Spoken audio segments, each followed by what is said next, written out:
Biar hati kami menjadi hati yang siap untuk ditaburi dengan firman-Mu. Hati kami, hati seorang murid yang mau belajar Tuhan.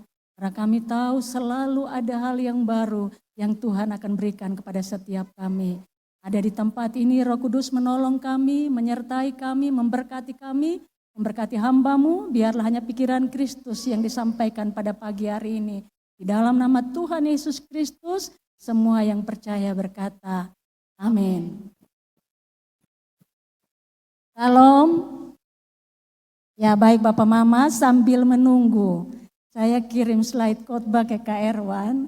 Ternyata Kak Erwan tidak ada dan Kak Efran dan Bapak M lagi download. Apakah sudah siap? Oh belum. Di Bapak Efra ada masuk kok.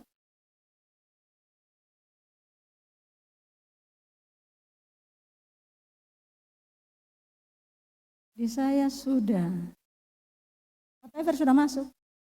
Boleh bantu kirim ke belakang. Baik Bapak Mama, sambil kita menunggu. Saya mengucap syukur hari ini di masih bulan Januari. Bulan Januari 2026. Saya percaya bahwa Bapak Mama mengucap syukur sampai di tahun ini. Di tahun ini. Setiap tanggal 31 malam, sejujurnya saya paling suka berpikir, saya tidak akan mau kemana-mana begitu. Mau ada di dalam Tuhan, karena saya pikir apakah saya masih sampai ke tanggal 1 atau tidak. Itu selalu dialami setiap tahun, apakah saya masih sampai, apakah Tuhan mengizinkan saya sampai ke tahun yang baru. Dan saya mengucap syukur hari ini saya ada di sini, Bapak Mama ada di sini, itu semua karena anugerah Tuhan. Itu karena kebaikan Tuhan yang luar biasa. Kita masih menghirup udara segar di tahun 2026. Baik Bapak Mama, kita akan belajar tentang gembala yang baik. Tema kita tahun ini, Sajak Kristus Gembala. Beberapa waktu ini Bapak Gembala menyampaikan tentang Mazmur 23. Tentang Tuhan Gembala yang baik, tetapi saya tidak ambil di situ, saya ambil di 1 Petrus. 1 Petrus 5 ayat 1 sampai 11 tentang gembalakanlah kawanan domba Allah. Yang bawa Alkitab, mari kita berdiri sama-sama, kita baca. Laki-laki akan baca ayat yang pertama, perempuan ayat yang kedua, terus sampai ayat yang ke-11 kita sama-sama. Judulnya gembalakanlah kawanan domba Allah. 2, 3.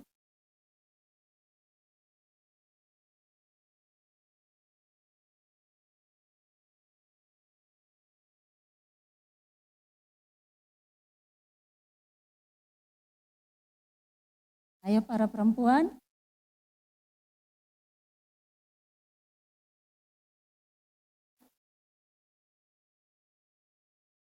Sesuai dengan kehendak Allah.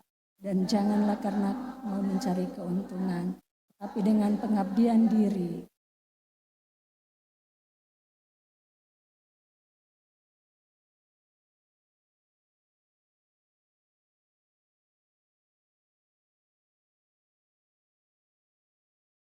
Kamu apabila gembala yang agung datang, kamu akan menerima mahkota kemuliaan yang tidak dapat layu.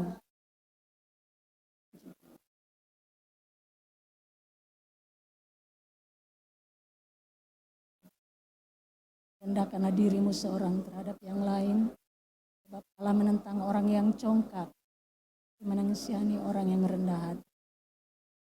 Karena itu rendahkanlah dirimu di bawah tangan Tuhan yang kuat, supaya kamu ditinggikannya pada waktunya. Sebab Dia yang memelihara kamu. Sadarlah dan berjaga-jagalah.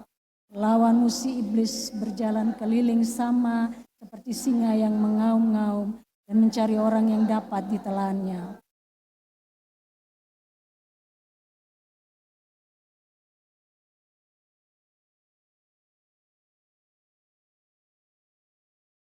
Dan Allah bersegala kasih karunia yang telah memanggil kamu dalam Kristus kepada kemuliaan yang kekal akan melengkapi, meneguhkan, menguatkan, mengokohkan kamu sesudah kamu menderita seketika lamanya. Sama-sama, Ialah yang mempunyai kuasa sampai selama-lamanya. Amin. Silakan duduk Bapak Mama. Bapak Mama yang dikasihi Tuhan Yesus Kristus, saya beri judul Gembala yang Baik. Bapak Ever, beberapa waktu ini bicara tentang Mazmur 23, gembala yang baik, yang bawa kita ke padang yang berumput hijau, air yang tenang, tentang segala sesuatu yang disediakan Tuhan bagi kita. Saya juga bersyukur beberapa minggu ini Bapak Ever dalam grup ketika Pak Martin share satu video yang tadi mana saya sempat lihat tentang satu gereja. Ketika orang-orang sibuk dengan handphonenya, maka ada pelayan yang pergi menyerahkan Alkitab untuk mereka pegang Alkitab. Dan akhirnya kita mulai belajar pelan-pelan untuk datang gereja bawa Alkitab. Sebenarnya ada Alkitab di handphone kita, tetapi karena kita ini suka menyimpang ke kiri dan ke kanan. Saat baca Alkitab, kita lihat ada yang aneh, kita buka di AI, kita buka di Google. Pendeta ini khotbahnya baik atau tidak? Lalu kita menyimpang dan Tuhan mau kita belajar untuk kembali kepada buku kita yang ini. Saya rasa ini baik kalau kita baca kita sama-sama. Kenapa? Bapak Paul bilang hanya 2 jam saja. 2 jam saja. Bapak Paul bilang saya minta maaf ya Bapak Gembala karena saya tidak ada Alkitab yang besar. Karena mata saya, jadi saya pakai HP. Bapak Paul dimaafkan. Yang masih punya Alkitab minggu depan kalau belum bawa ya. Kita sama-sama buka dan kita sama-sama bergerak untuk maju. Nah Bapak Mama yang dikasihi Tuhan Yesus Kristus, gembalakanlah kawanan domba Allah. Kita sepakat bahwa gembala bukan tentang gembala GBI Mawar Saron. Gembala bukan tentang ketua rayon saja. Gembala bukan tentang para pemimpin. Tapi gembala tentang saya dan saudara. Kita adalah gembala bagi anak-anak kita. Kita adalah gembala bagi diri kita sendiri. Atur orang lain gampang Bapak Mama. Tetapi atur diri ini yang paling susah. Atur orang lain paling gampang. Tetapi atur diri ini yang paling susah. Tetapi hari ini kita mau belajar menjadi gembala yang baik. Mari kita lihat, mulai dari saya. Mulai dari saya. Startnya apa yang harus kita lakukan? Maaf, agak berat, tapi doa dan puasa. Startnya dari kita, seorang gembala, seorang pemimpin. Kalau kita tidak ada doa dan puasa, kita sedang berjalan tanpa sadar, tanpa arah. Kalau kita tidak doa dan puasa. Bapak Mama yang dikasihi Tuhan, kita ada hari ini. Kenapa? Karena Tuhan. Dan kita perlu berdoa kepada Tuhan. Tuhan Yesus sendiri berdoa. Ketika Tuhan bilang di Getsemani, berjaga-jagalah 1 jam saja. Saya mau berdoa. Dan ketika dia berdoa, teman-temannya tidak tahan untuk berdoa. Tuhan yang adalah Allah sendiri, dia berdoa. Lalu siapa kita yang tidak mau berdoa? Mulai dari saya, setiap orang adalah saya. Mulai dari saya, doa dan puasa. Saya mau baca bagi kita, di slide berikut saya tulis ayatnya. Di dalam kitab Daniel, boleh pindah kakak? Di dalam kitab Daniel, saya temukan ayat ini, atau Bapak Mama boleh buka Daniel, mulai Daniel 9 ayat yang kedua.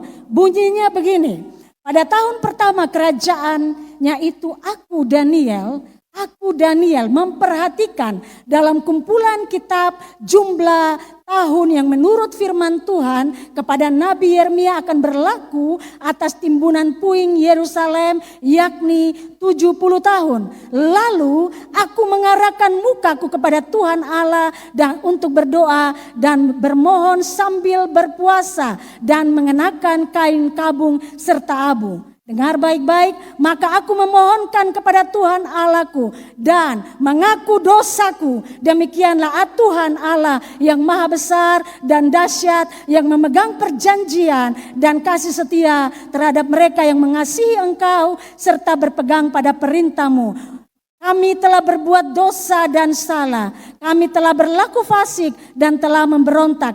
Kami telah menyimpang dari perintah dan peraturan-Mu. Dan kami tidak taat kepada hamba-Mu para nabi yang telah berbicara atas nama-Mu kepada raja-raja kami, kepada pemimpin-pemimpin kami, kepada bapa-bapa kami, dan kepada segenap rakyat negeri. Bapak Mama yang dikasihi Tuhan, Di sini dibilang mulai dari saya. Daniel yang sangat setia, yang berdoa pagi, siang, dan malam. Ketika dia memperhatikan ada sesuatu yang akan terjadi, ada sesuatu yang terjadi. Dia menengadahkan wajahnya kepada Bapa di surga dan mulai menaikkan permohonannya. Dia berkata bahwa ampuni dosaku. Daniel bilang, Tuhan ampuni saya.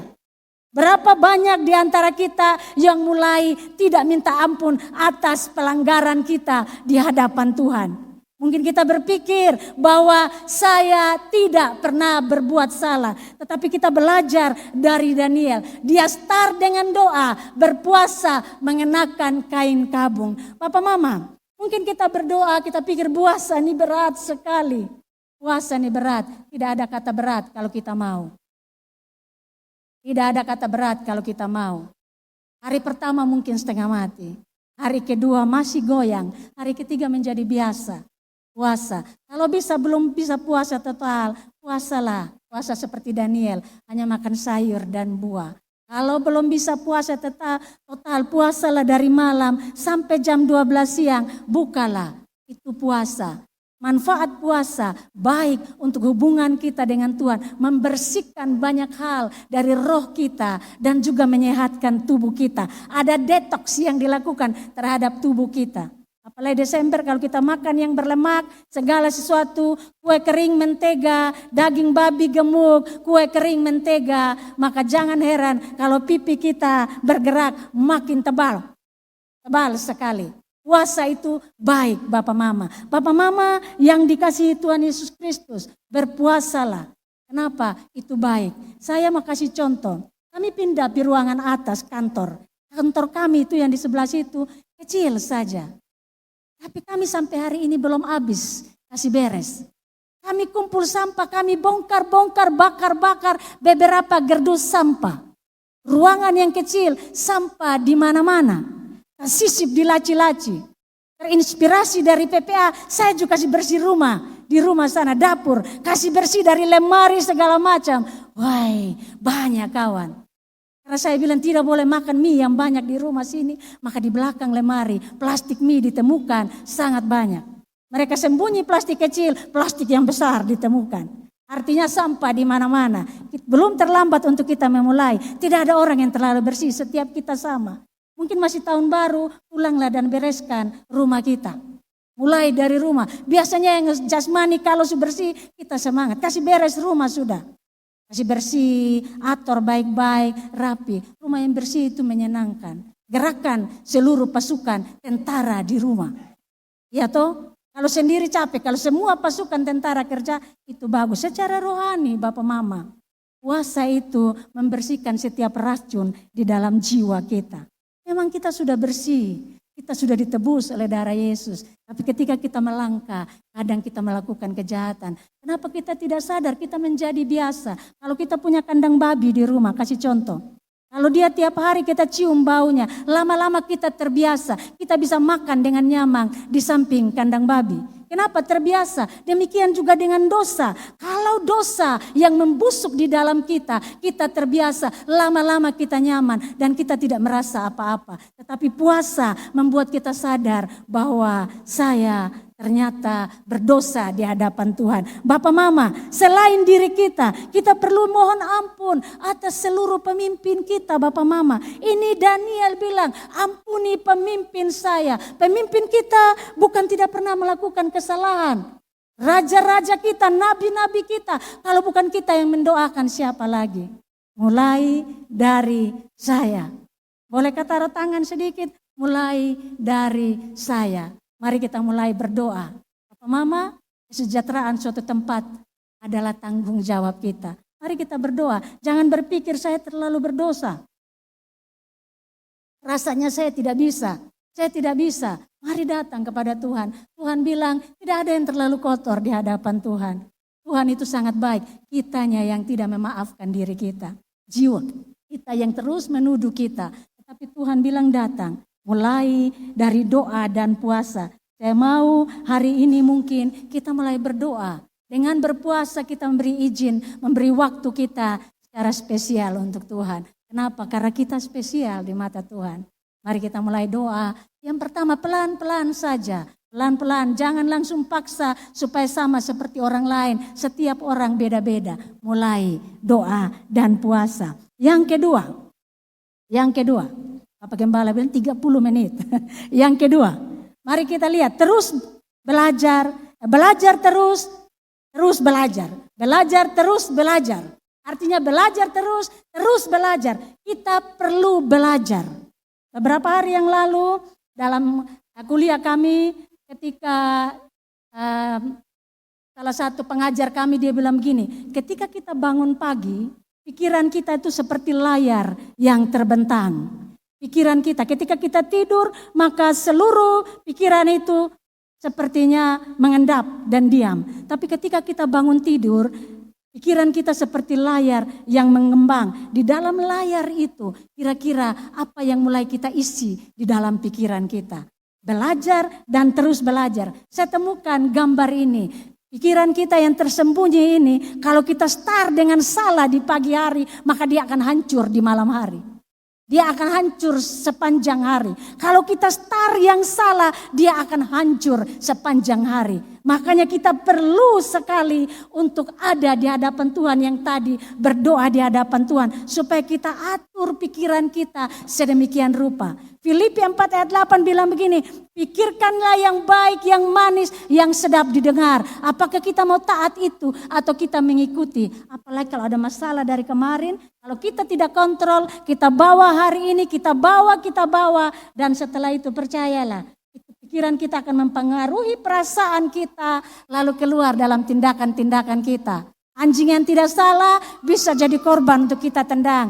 Piring yang tidak salah bisa pecah karena kita cuci dengan kemarahan yang tersimpan di dalam pikiran kita. Mempengaruhi perasaan lalu tindakan.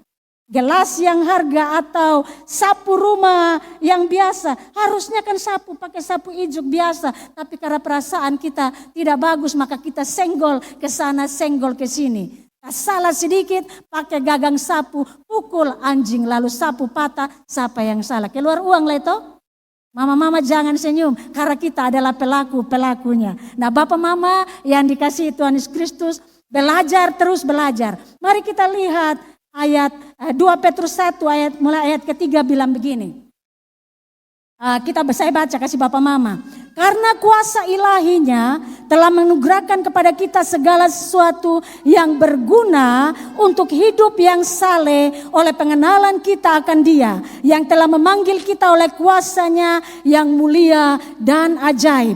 Dengan jalan itu Ia telah menganugerahkan kepada kita janji-janji yang berharga dan yang sangat besar supaya olehnya kamu boleh mengambil bagian dalam kodrat ilahi dan luput dari hawa nafsu dunia yang membinasakan dunia. Duniawi yang membinasakan dunia. Justru karena itu kamu harus dengan sungguh-sungguh berusaha untuk menambahkan kepada imanmu satu, kebajikan, dan kepada kebajikan pengetahuan, dan kepada pengetahuan penguasaan diri, kepada penguasaan diri ketekunan, dan kepada ketekunan kesalehan, dan kepada kesalehan kasih akan saudara-saudara, dan kepada kasih akan saudara-saudara, kasih akan semua orang. Bapak Mama terus belajar terus. Kalau orang yang belajar, semakin dia belajar, semakin sadar bahwa dia tidak tahu apa-apa. Semakin orang belajar, semakin sadar bahwa dia tidak tahu apa-apa. Jadi kalau ada orang berpikir bahwa saya tahu, saya cerdas, saya pintar, dia sedang menyatakan bahwa dia tidak tahu apa-apa. Kenapa? Karena pengetahuan semakin kita kejar, semakin kita belajar, semakin banyak yang tidak kita tahu. Orang-orang yang sekolah pasti tahu. Orang-orang yang belajar pasti tahu. Semakin dia belajar, kok ini kita baru tahu kok ini, kok bisa begini Semakin kita belajar, semakin kita tidak tahu banyak. Tetapi orang yang belajar tahu menghadapi dunia ini karena dia belajar. Nah Bapak Mama, dalam firman Tuhan pun seperti itu. Tidak terbatas kita baca firman Tuhan lalu kita tidak mau belajar. Firman Tuhan tidak pernah bertentangan dengan pengetahuan. Kecuali pengetahuan yang menentang yang Maha Kudus. Tetapi yang namanya pelajaran, namanya ilmu, semuanya datang dari Tuhan. ilmu kedokteran datang dari Tuhan, beri hikmat. Para penulis kitab suci diilhami oleh Roh Kudus. Saya dan saudara hari ini menjadi orang tua, bahkan kita tidak pernah sekolah, tapi kita belajar untuk mengurus anak-anak kita. Kenapa? Karena kita belajar. Dunia sudah sangat terbuka, Bapak Mama. Kita buka CPT, AI, muncul segala macam. Lalu pengajar kami bilang begini, jangan copy paste antero dari AI maupun Google. Karena itu tidak lengkap. Carilah buku, karena membaca buku adalah hasil tulisan itu dapat dipertanggungjawabkan. Dan salah satu buku yang paling bisa dipertanggungjawabkan adalah Alkitab. Kita baca dari hari buku ini kita sudah lahir berapa lama Bapak Mama. Februari ini saya 53 tahun. Setiap baca ayat yang sama selalu ada rema baru yang Tuhan kasih. Artinya buku ini tidak pernah kadaluarsa. Buku ini selalu baru. Dan ketika kita membacanya selalu ada hikmat dan rema yang Tuhan kasih. Mari terus membaca Bapak Mama. Kita membaca Alkitab. Kita hidup. Beberapa waktu yang lalu saya membaca satu topik tentang penyakit gula. Diabetes. Ternyata diabetes bukan hanya karena makanan. Tapi pikiran yang stres menyebabkan diabetes. Tekanan jiwa, luka emosional, stres. Itu dipertanggungjawabkan, itu ilmiah. Bisa menimbulkan diabetes Bapak Mama. Dan saya lihat ciri-ciri diabetes ini apa? Kalau tangan dong mulai seperti kalau kita alergi sabun. Mulai muncul-muncul, luka yang mulai menghitam. Atau belakang dong mulai buntil-bintil merah. Atau kita semakin rindu akan makanan yang manis. Ciri-ciri diabetes. Kadang-kadang kita tidak sadar. Setelah stadium 4 baru kita sadar. Demikian juga dengan spiritual kita Bapak Mama. Selalu ada tanda-tanda yang dinyatakan ketika kita masih adakah di hadapan Tuhan atau tidak. Secara jiwa juga begitu. Bapak Mama, kita terlalu konsentrasi soal spiritual, fisik. Tapi kita lupa masalah jiwa kita. Jiwa ini berjalan di dalam tubuh kita. Bapak Mama kalau mulai lihat, saya semakin belajar. Kalau lihat orang omong sedikit kita lalu tersinggung. Kita langsung terganggu, ada masalah di jiwanya. Mungkin dari kecil dia mengalami penolakan, pembentakan, diabaikan atau tidak diharapkan. Atau ketika kita orang hanya bergerak sedikit, kita terganggu. Atau ketika ada sesuatu kita menjadi sangat marah. Atau banyak hal yang kita lakukan. Mulai tidak tahu minta maaf, mengabaikan atau apa saja. Ada masalah di jiwa kita. Dunia sudah terlalu gampang dicari tahu. Carilah Bapak Mama, temukan. Karena kesadaran akan membuat kita bisa dipulihkan. Demikian juga kalau kita sadar dengan dosa kita. Kalau kita tahu bahwa ini ada yang salah, datanglah kepada Tuhan. Tuhan akan memberitahu kita apa yang salah. Bahkan Tuhan akan menunjukkan kita cara untuk menyelesaikan. Saya mau berani bilang begini, saya bersaksi. Saya bukan orang yang sehat secara emosional di waktu-waktu yang lalu. Saya bukan orang, saya baru tahu ketika Yasar lahir, saya depresi ternyata. Ketika Yasar lahir, saya alami depresi. Dari mana saya tahu? Setelah kami belajar bahwa analisa, saya depresi waktu Yasar lahir.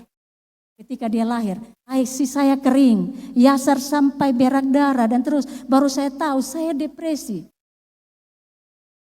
Untung tidak menggila, setelah lihat baru saya tahu. Kenapa ada banyak hal yang melatar belakangi. Tapi ketika saya datang, kenapa saya begini Tuhan? Kenapa saya menjadi orang yang kasar dan keras Tuhan? Kenapa saya tidak toleransi atas segala sesuatu yang tidak sesuai dengan aturan Tuhan? Kenapa saya terlalu prosedural Tuhan? Kalau sudah bilang A sesuai aturan, kenapa begitu? Padahal harusnya memiliki jiwa yang empati. Setelah saya belajar baru saya tahu, saya tidak bisa melupakan kedukaan. Saya takut duduk di depan mobil. Saya takut kalau keluar kemana-mana, tanya Bapak Ever, rumah harus rapi. Kalau keluar kemana-mana, di dalam kepala. Saya takut kalau saya celaka di jalan, saya mati. Orang yang urus temukan rumah sedang rapi. Kelihatannya sepele, tetapi itu adalah luka emosional, kecemasan tingkat tinggi. Saya perlu ditolong. Saya takut. Ketika adik laki-laki 4 tahun baru saya berani injak kuburannya Bapak Mama. Saat saya injak kuburannya, saya tidak menangis lagi waktu itu. Saya cerita saya tidak menangis. Kenapa? Terlalu banyak kehilangan dan itu tumpukan luka. Dan Bapak Mama mungkin berpikir hanya saya. Tidak, kita semua. Penelitian mengungkapkan bahwa ada 28 juta orang Indonesia bermasalah dengan kejiwaan. Kita pikir orang yang gila itu adalah orang yang sakit jiwa yang lari-lari di jalan. Itu ada jenis schizophrenia.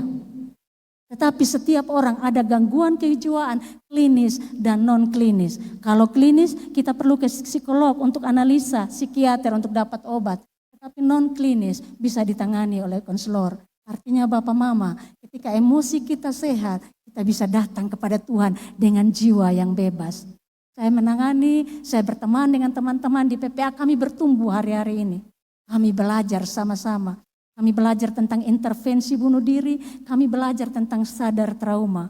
Ada orang-orang yang ketika dia lihat kendaraan kecelakaan, dia langsung kaku dan gemetar di jalan. Kenapa? Karena anak laki-lakinya mati kecelakaan di situ. Dia gemetar dan tidak bisa apa-apa. Ada orang yang tidak bisa duduk di depan ketika kendaraan, ketika mau salib seperti ini, rasanya biasa bagi yang bawa kendaraan. Tapi orang dengan gangguan kecemasan, rasanya mobil itu sedang masuk ke dalam kelopak matanya.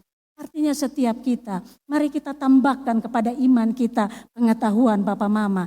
Emosi yang sehat, spiritual yang sehat akan membawa kita untuk bertumbuh dengan benar di hadapan Tuhan. Saya berani bilang hari ini Tuhan menolong saya dengan luar biasa. Siapa yang tahu sekolah ini? Sekolah di LK3 ini mahal Bapak Mama. Tetapi Tuhan membawa sampai saya bisa dapat beasiswa juga di situ. Saya tidak diakomodir pertama, saya terlambat masuk. Kemudian pemimpinnya Pak Julianto Simanjuntak dia bilang, Kak Ana masuk di kelas Agus Salim, itu kelas para pastor di situ. Bapak Mama, cara Tuhan menolong kita tidak selalu dengan kata bilang langsung seperti di Power Rangers. Power Rangers ada cahaya yang berkilauan yang datang kepada kita. Tetapi Tuhan bisa pertemukan kita dengan orang-orang yang tepat. Dengan cara-cara yang tepat untuk menolong kita. Bahkan ketika kesembuhan terjadi, ketika kita sakit. Saya juga adalah penderita sakit yang selalu banyak. Salah satu teman saya bilang, saya tidak bisa berkhotbah hari-hari ini. Napas saya sesak, saya bicara sesak langsung. Napas sangat susah. Coba periksa paru-parumu, periksa jantungmu. Mungkin ada infeksi di paru-parumu. Saya pernah 2021 masuk rumah sakit dengan infeksi paru-paru. Tapi dalam pikiran, saya sempat buat story bahwa tubuh saya sakit. Saya ingat ketika transfusi darah, saya rasa napas sampai di sini. Saya tahu tabung oksigen berjejer di depan pintu. Saya tidak bisa mengeluarkan suara. Suara saya tidak keluar, tapi pikiran saya sedang sangat optimis. Saya bilang, Tuhan, saya akan sembuh. Masih banyak pekerjaan Tuhan yang saya harus selesaikan. Saya terus bicara, saya terus bicara. Orang-orang di sekeliling yang datang melihat, mereka sedang duduk di situ. Tetapi saya tidak bisa bicara. Pikiran saya terus bicara di hadapan Tuhan. Apa Mama yang dikasihi Tuhan, mungkin engkau sakit hari ini. Tetapi apa masalahmu hari ini? Apa keadaanmu? Pikiranmu. Mulai dari pikiranmu yang diserahkan kepada Tuhan. Katakan kepada Tuhan, Tuhan ciptakan saya untuk saya sembuh. Untuk menyelesaikan rencana Tuhan. Sakit ini tidak boleh menghentikan saya. Ketika kita berani berkata seperti itu. Bukankah Tuhan yang berkata, datang kepadaku. Kenapa kita tidak datang? Datang kepada Tuhan. Maka Tuhan akan menyembuhkan kita. Masalah kejiwaan apa? Apakah kita anak yang tidak diharapkan sejak kecil? Anak yang mengalami kekerasan, anak yang diabaikan, anak yang tidak dipedulikan, datang kepada Tuhan. Masih ada Tuhan yang tetap peduli kepada engkau. Tuhan hanya menunggu kita untuk datang. Ketika kita datang, maka Tuhan yang akan memimpin langkah kita satu persatu. Tambahkan kepada imanmu kebajikan dan kepada kebajikan pengetahuan, kepada pengetahuan penguasaan diri. Papa Mama yang dikasihi Tuhan, seringkali kita tidak bisa menguasai diri kita. Orang ekstrovert tidak menguasai dirinya mengeluarkan kata-kata yang kasar dan jahat. Orang ekstrovert yang terbuka, orang introvert melakukan yang jahat melalui pikirannya. Orang introvert melakukan kejahatan melalui pikirannya. Ketika dia tidak kontrol pikirannya, maka akan menimbulkan kejahatan dan itu berdosa di hadapan Tuhan. Tambahkan kepada iman kita supaya kita paham. Belajar tentang kepribadian, belajar tentang temperamen itu baik Bapak Mama. Mungkin Bapak Mama menjadi aneh. Sejak nona-nona saya belajar temperamen dan hari-hari ini saya diberkati. Minimal saya paham, oh cara menghadapi orang ini seperti ini. Cara menghadapi orang ini seperti ini. Cara menghadapi orang itu seperti itu. Cara memahami seperti ini. Nah Bapak Mama, apakah dengan belajar kita menjadi sempurna? Tidak. Tiap hari belajar. Semakin kita belajar, semakin kita tidak tahu. Tetapi Tuhan mau kita tetap belajar. Baca firman Tuhan, baca buku-buku, baca hal-hal yang penting. Apalagi sekarang Bapak Mama, kalau di dunia, di Facebook, di TikTok, di segala macam, akhirnya saya paham ternyata. Kalau kita buka tentang kesehatan mental, kalau kita buka tentang misalnya hal-hal yang rohani, maka itu akan terbuka setiap hari. Muncul setiap hari. Saya juga baru paham. Kenapa kok kawan Hedi Bosongko ada begitu? Bosongko ini muncul yang ini. Oh baru saya tahu. Kalau kita buka gambar porno, maka gambar porno akan muncul setiap hari. Kalau kita buka games yang muncul setiap hari. Kalau kita buka gambar perempuan telanjang, maka itu yang akan direkomendasi kepada kita. Kalau kita buka firman Tuhan, ayat-ayat Alkitab, itu akan terus direkomendasikan. Artinya apa Bapak Mama? Kalau kita buka firman Tuhan, baca firman Tuhan, belajar firman Tuhan, itu akan terus direkomendasikan Roh Kudus di dalam pikiran dan hati kita. Ya toh? Bayangkan Facebook saja tiru. Kalau buka gambar telanjang, maka gambar telanjang yang keluar tiap hari. Kita tidak perlu tabu. Dari gereja, dari mimbar ini saya mau bilang, tidak perlu tabu. Kita perlu ajar anak-anak kita. Kalau tidak, kesesatan akan terjadi. Mereka cari dari tempat lain. Kita perlu berani bicara dari sini. Kenapa? Karena kita hidup hari ini. Hari ini. Kalau satu kali saja kita buka, maka dia akan buka. Kita coba klik di center pencarian. Kalau kita iseng buka HP seseorang, lalu kita klik di center. Kalau dia sering buka gambar telanjang, akan muncul gambar perempuan telanjang di situ. Minimal telanjang dada. Cara sekarang untuk tahu terlalu gampang. Nah Bapak Mama, carilah firman Tuhan untuk kita belajar sama-sama hari ini. Yang berikut. Sedikit lagi Bapak. Jangan buru-buru menolak. Ini gambar tentang tongkat. Jangan buru-buru menolak. Jangan buru-buru menolak. Mari kita lihat slide yang berikut. Jangan buru-buru menolak. Ibrani 12 ayat 11 bilang begini. Memang tiap-tiap didikan pada waktu ia diberikan tidak mendatangkan sukacita. Tetapi duka cita. Tetapi ia kemudian menghasilkan buah kebenaran yang memberikan damai kepada mereka yang dilatih olehnya. Jangan buru-buru menolak didikan. Baru tegur sedikit, suter singgung mau mati pung. Baper mau mati pung. Merasa paling tersakiti dengan setiap teguran. Kalau dalam bahasa psikologi bilang playing victim. Mulai rasa sakit, yang sakitnya rasa mau mati. Padahal bikin salah makanya ditegur. Tapi karena jiwanya tidak sehat, dia mulai rasa sakit hati. Jangan buru-buru menolak kalau ada didikan. Mulai kembali, kenapa Tuhan? Kok beta ini juga alami dulu. Kenapa kok beta ditegur, berasa tersinggung ya Tuhan Jangan buru-buru. Coba kembali, jangan sampai karena beta memang salah. Lalu kalau tidak mau terima kadang-kadang kita mulai lakukan gaslighting. Itu bahasa psikologi bilang mulai menyalahkan orang lain yang penyebab kesalahan itu. Padahal kita Bapak Mama. Segala sesuatu ini dimulai dari kita. Anak-anak yang terlalu dituntut ketika di dalam rumahnya, dia akan sangat sensitif terhadap pemimpin yang punya standar. Yang punya standar tinggi, dia sensitif. Dia pikir sama seperti mamanya yang terlalu menuntut dia untuk bertanggung jawab lebih. Anak-anak perempuan juga mungkin yang ditinggalkan oleh mamanya atau dilakukan kekerasan oleh bapaknya, yang diabaikan oleh bapaknya, yang dianggap tidak penting, yang lebih sayang yang satu daripada yang lain, akan sensitif terhadap pemimpin yang mirip dengan itu. Saya juga alami itu. Saya paksa dulu, saya sensitif dulu dengan suara yang keras atau tindakan yang keras. Lalu ketika saya bertanya dalam satu forum dengan 500 peserta, ketika saya bilang lalu Pak Julianto bilang begini, hai Kak Ana, suamimu bukan bapakmu. Dia orang yang berbeda. Saya kaget waktu, oh ya, tanpa sadar kita tuntut orang lain untuk mengisi kekosongan jiwa kita. Karena tidak dicintai pada waktu yang lalu. Lalu kita mulai melakukan hal-hal yang kita pikir itu baik. Papa mama, hati-hati dengan perilaku seperti itu. Menyalahkan orang lain.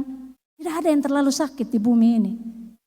Bersyukurlah, ada banyak hal. Kalau kita hitung-hitung, banyak sekali kesakitan. Tetapi kalau kita masih bernapas hari ini, artinya Tuhan punya sesuatu yang luar biasa yang harus dikerjakan di dalam kita. Kadang-kadang luka masa lalu kita, tekanan, penderitaan, Tuhan jadikan pondasi yang kuat. Karena Tuhan akan memakai kita menjadi pemimpin. Pemimpin yang banyak lahir dari penderitaan adalah pemimpin yang kuat. Yang bisa tahan dengan segala ujian. Tapi kalau pemimpin yang tidak mengalami banyak penderitaan, dia akan cenderung untuk menyalahkan orang lain. Papa mama, jangan buru-buru menolak ketika ada didikan. Mungkin setiap kita, kalau di PPA ini kami macam-macam. Kebiasaan di masing-masing rumah sendiri-sendiri. Kalau di gereja hanya 2 jam ketemu. Kami di PPA setiap hari dari pagi sampai malam. Artinya kalau satu bernapas, beta pikir dia pun napas, beta tahu ini ada baper nih. Jadi kalau dia mulai buka lagu, maka daripada kita mulai menyanyi. Bangkit, serukan nama Yesus. Menyanyi terus sampai dia mengikuti lagu kita. Tiba-tiba kalau dia bilang, bangkit, serukan nama Yesus. Dia pun perasaan mulai teralihkan. Dia pun pikiran mulai teralihkan. Ingat baik bahwa satu lagu kita mempengaruhi orang lain. Coba saya di rumah. Kalau ketong menyanyi satu lagu, yang satu ada duduk tersinggung. Kalau kita menyanyi, sampai dia ikut menyanyi, kita sudah menyelamatkan seseorang sepanjang hari ini. Ini satu tip untuk kita semua. Kalau besok dengar. Kami macam-macam kalau di PPA. Kalau Ibu Lili lagu itu lagu melo dong tuh. Ku terhubung denganmu. Kalau beta agak R&B, lagu yang semangat-semangat, itu bikin beta otak jalan. Ada macam-macam warna. Beta suka warna biru. Beta coba cari-cari tahu. Natal kemarin semua bilang kita warna hijau. Nah beta ini kan kurang suka hijau, tapi beson boleh gara-gara beson suka hijau, lalu kita tidak ada baju hijau. Kami cari dari TikTok, cari di RB, yang penting hijau. Hijau, dan akhirnya mereka masih pakai hijau hari ini. Papa mama, setiap orang tuh macam-macam, beda-beda, iya toh? Jadi kalau ada yang tegur, terima saja. Mungkin ini baik untuk kita. Jangan baper dan pergi ke sana.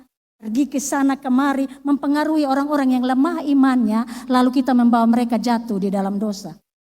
Saya minta maaf, untuk menjadi seorang gembala yang baik, kita harus mulai belajar sama-sama. Supaya apa? Supaya kita menghasilkan buah kebenaran. Apa buah kebenaran? Bapak mama pasti tahu buah kebenaran adalah kasih, sukacita, damai sejahtera, kesabaran, kemurahan, kesetiaan, kelemah lembutan, penguasaan diri, dan kebaikan. Setiap kita harus ada ini. Ada orang yang sangat kuat di sukacita.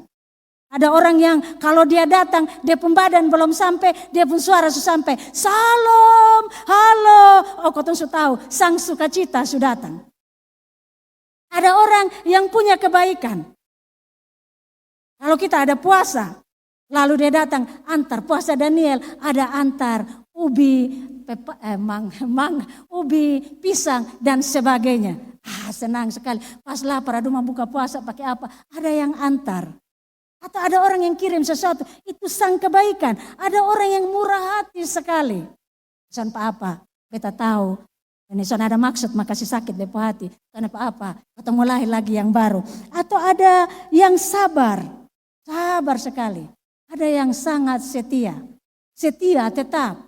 Setia sekali. Kalau dia datang, baju warna biru, apapun terjadi dia biru terus. Kalau dia coklat, itu karena dia tergoda oleh yang lain. Ada yang cerita longin, beta terlalu suka biru ma. Lalu rasanya beta mau tupperware, piring, periuk, semuanya kalau bisa warna biru. Kenapa apa toh? Kau memang suka nah. Undangan juga kalau bisa biru. Kalau masuk minta pinang semua kita pilok pakai biru karena biru. Setiap orang punya kesukaan masing-masing. Karena ada yang salah. Tetapi ketika kita hidup di dalam Tuhan, mau mendengarkan didikan, mau tetap di dalam Tuhan, itu pada akhirnya memang saat didikan disampaikan tidak menyenangkan bagi jiwa kita. Tidak menyenangkan, tetapi selalu berbuahkan kebaikan. Mari kita mau untuk dididik, untuk diajar. Sama seperti lagu tadi, tujuan kita adalah mahkota kehidupan. Capek-capek datang gereja, 2 jam lagi, son boleh pegang HP lagi. Son boleh bermain HP. Itu kan penderitaan di zaman ini. Lalu capek-capek baru kita tidak mendapatkan mahkota kehidupan. Mari untuk mau dididik, siapapun juga, sama seperti Daniel tadi. Daniel berdiri memohon ampun ketika ada pemberontakan kepada para nabi. Kadang-kadang kita juga salah. Saya juga pernah seperti itu. Ketika orang berbicara firman Tuhan di sini, di kepala kita mulai berpikir yang macam-macam. Kenapa di khotbah ini harusnya ini, menurut pendeta ini begini, menurut ini begitu. Setiap orang yang berdiri di sini, jika Tuhan tidak berkenan, dia tidak akan berdiri di sini. Setiap orang yang berdiri di sini, dia mempersiapkan diri. Dan tugas kita adalah mendoakan dia, mendengarkan dan menerima apa yang Tuhan mau dari hidup kita. Dulu saya paling suka almarhum Bapak Minggus Tari. Saya paling suka ketika beliau mengajar. Memang lama sekali, tapi saya suka. Saya suka ketika pengajaran. Saya sangat suka dengan orang-orang yang mengajar. Semangat yang luar biasa. Dan saya sangat suka diberkati dengan banyak hal dari beliau. Saya juga diberkati sampai hari ini dari Bapak Henuk. Saya masih ingat firman yang dia katakan. Orang yang memperhatikan orang lemah akan disembuhkan Tuhan di atas tempat tidurnya. Ketika saya sakit yang berat, saya ingat firman itu. Tuhan, Engkau bilang bahwa orang yang melayani orang lemah, saya melayani anak PPA dan Engkau akan menyembuhkan saya di atas tempat tidur. Dan terbukti selalu. 2 tahun saya pendarahan yang luar biasa. Saya lihat hari ini kilas balik. 2017 wajah yang seperti mayat. Dan saya disembuhkan. Karena apa? Karena saya melayani. Saya tahu saya melayani Tuhan lewat anak-anak PPA di sini. 2021 saya hampir mati di rumah sakit dengan infeksi paru dan GERD yang berat. Tapi kemudian saya disembuhkan. 2024 saya kena saraf terjepit. Saya tidak bisa jalan. Tapi hari ini saya berdiri untuk melayani. Saya ingat tanggal 28 Desember masih melayani dengan BNI dan Bapak Ever. Saya mata gelap, saya tidak bisa. Tapi kemudian tanggal 29 ada yang telepon, tanya keadaan, Mami coba taruh begini, jangan pergi, jangan rujuk. Dan saya bisa berdiri khotbah di tanggal 31, 1 jam. Papa Mama, siapakah yang melakukan semuanya itu? Karena kita setia kepada Tuhan. Tetaplah setia kepada Tuhan. Baik atau tidak baik keadaan, mau dicemooh, mau dihina, tetaplah setia. Yang hakim adalah Tuhan kita, Raja semesta alam. Tuhan yang akan menolong kita, Tuhan yang akan menyertai kita. Para pemimpin, para pelayan, tetaplah melayani Tuhan. Mungkin dunia sedang tidak menerima engkau. Dunia sedang berkata bahwa tidak baik. Tetaplah melayani Tuhan sampai engkau mendapat mahkota kemuliaan. Kalau Bapak Mama turun ke kampung-kampung dengan sangat sederhana, mereka tetap setia melayani Tuhan. Bermodalkan apa? Bermodalkan doa dan firman Tuhan dan apa yang Roh Kudus sampaikan. Bahkan mungkin tidak ada hikmat, tidak ada pengetahuan yang terlalu luas, tetapi mereka setia melayani Tuhan. Dan kesetiaan itu diperhitungkan Tuhan sebagai upah. Tuhan sedang menampung setiap kesetiaan di dalam kirbat, dan ketika suatu hari Tuhan akan kembalikan kepada kita dalam berkat-berkat jasmani rohani yang tidak kita pernah bayangkan dan pikirkan. Dan suatu hari Tuhan bilang, mari ikut dengan aku di dalam pesta yang luar biasa ini. Papa Mama yang dikasihi Tuhan Yesus Kristus, karena itu taklukkanlah dirimu rendahkanlah dirimu di bawah tangan Tuhan yang kuat, supaya kamu ditinggikannya pada waktunya. Serahkanlah segala kekhawatiranmu kepadanya, sebab ia memelihara hidupmu. Kadang-kadang kita tidak bisa buat apa-apa. Tuhan bilang, serahkan. Di slide yang berikut Ada satu gambar anak kecil yang saya ambil. Taklukkan dirimu kepada Tuhan. Sama seperti anak kecil. Dia tenang saja ketika kita gendong. Mau putar ke kiri, putar ke kanan. Dia tetap tenang. Kenapa? Dia percaya kepada Bapaknya. Demikian juga kita hari ini. Taklukkan, rendahkan diri kita di bawah tangan Tuhan yang perkasa. Dan serahkan kekhawatiranmu. Mungkin kita khawatir. Kenapa ini tidak jadi? Kenapa itu tidak jadi? Kenapa ini kurang, kenapa itu kurang? Serahkan kepada Tuhan dan Dia akan memelihara hidupmu. Beberapa hari yang lalu saya cerita ketika hujan badai besar di sini, kami harus ke Betun, ke Besikama besoknya. Saya khawatir Bapak Mama. Tahun 2021, 25 tahun baru saya kembali. Saya tahu ketika Benenain meluap patah jembatan itu, beratus-ratus orang mati yang ditemukan dikubur, bahkan yang tidak dapat. Benenain itu panjang, saya pikir itu jembatan paling panjang, ternyata Petuk yang paling panjang. Sekian ratus meter Bapak Mama, panjang sekali. Dan saya khawatir dingin. Jadi saya pergi, saya tidak bawa sepatu, saya bawa sendal yang bisa dicuci ulang. Padahal kegiatan di gereja, karena saya pikir hujan badai di sini, saya bawa jaket. Sampai di sana tidak ada hujan. Panas setengah mati, bahkan AC di hotel pun tidak mendinginkan suasana itu. Tidak ada hujan, kering.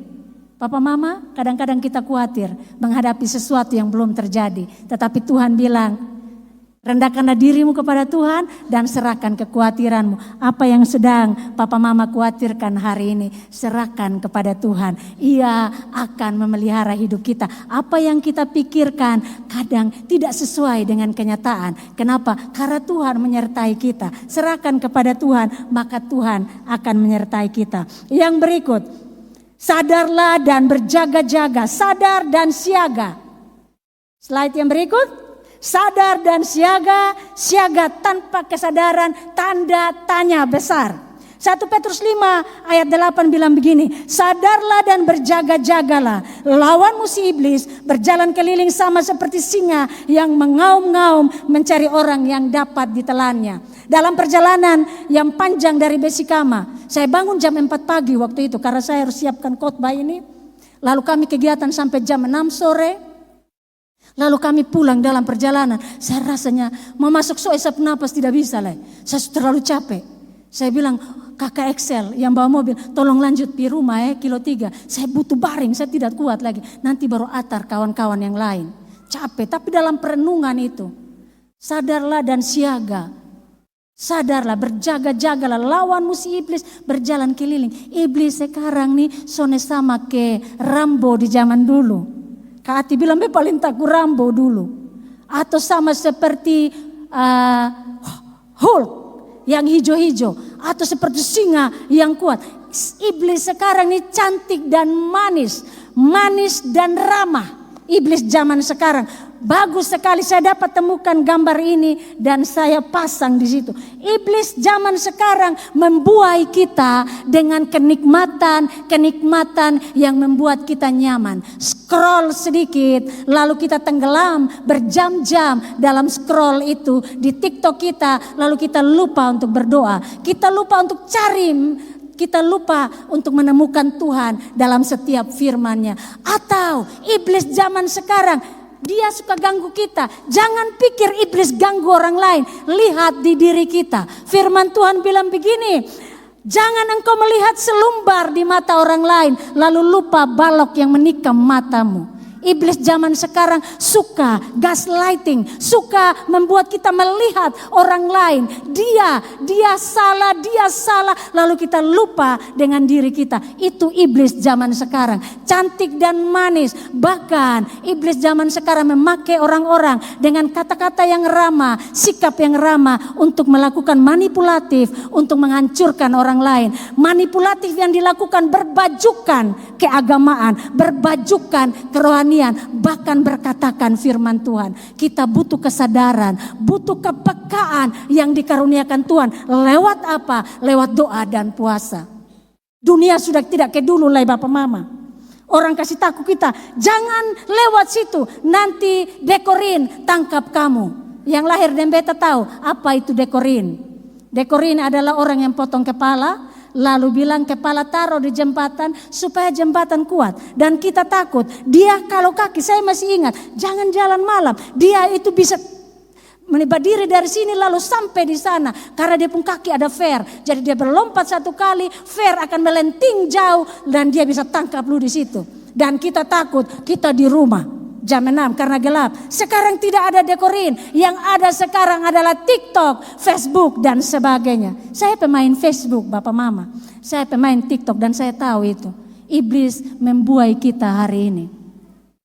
Iblis mulai membuai kita begini. Lupung istri susahnya bagus lah. Sugemuk. Lingkar pinggang 107. So tidak cantik lah, so ada kerutan di sini. Lalu kita lihat perempuan yang muda di luar sana, kita mulai suka dengan dia. Iblis sekarang bermain di bapak-bapak. Ini saya minta maaf. Bapak-bapak yang sudah beristri seenak perut, pukul anak perempuan orang di pantat. Ini kenyataan Bapak Mama. Pikir bermain, iblis bermain dengan halus sekali Bapak Mama.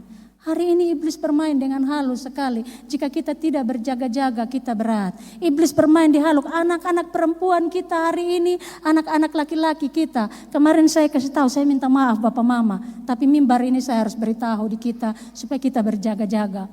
Dalam penelitian kami di training kemarin, 62,2% perempuan yang diambil sampelnya anak SMP sudah tidak perawan lagi. 22,3% anak SMP sudah pernah menggugurkan anak. Ini faktanya. Bukan siapa yang salah, bukan siapa yang benar. Tapi iblis membuai kita supaya apa? Supaya setiap keluarga dihancurkan. Setiap orang dihancurkan. Dan setiap orang merasa bersalah terhadap Tuhan. Tetapi ada satu janji Tuhan yang luar biasa. Di akhir sesi itu kami belajar.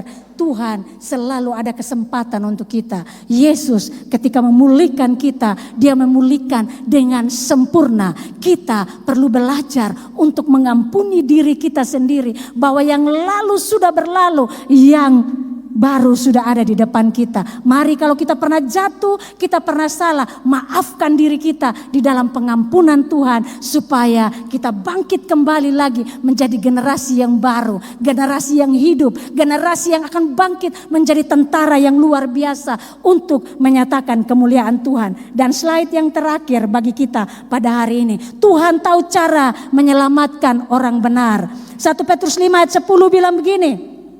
Dan Allah sumber segala karunia yang telah memanggil kamu dalam Kristus kepada kemuliaan yang kekal, yang kekal akan melengkapi, meneguhkan, menguatkan dan mengokohkan kamu sesudah kamu menderita seketika lamanya. Ialah yang mempunyai kuasa sampai selama-lamanya. Amin. Segala sesuatu yang terjadi di hidup kita, mungkin yang salah, saya tidak sempurna, saudara tidak sempurna, yang di rumah tidak sempurna, setiap kita tidak sempurna, tidak ada yang tidak pernah berdosa di hadapan Tuhan. Tetapi Tuhan sangat suka ketika kita dalam lembah yang paling kelam, sama seperti Lot, ketika dia menderita, Tuhan mengulurkan tangan untuk menyelamatkan Lot dari kejahatan itu. Demikian saya dan saudara, ketika kita sadar kita mengalami penderitaan, ketika kita sudah tidak bisa bikin apa-apa, Tuhan tahu cara menyelamatkan saya dan saudara.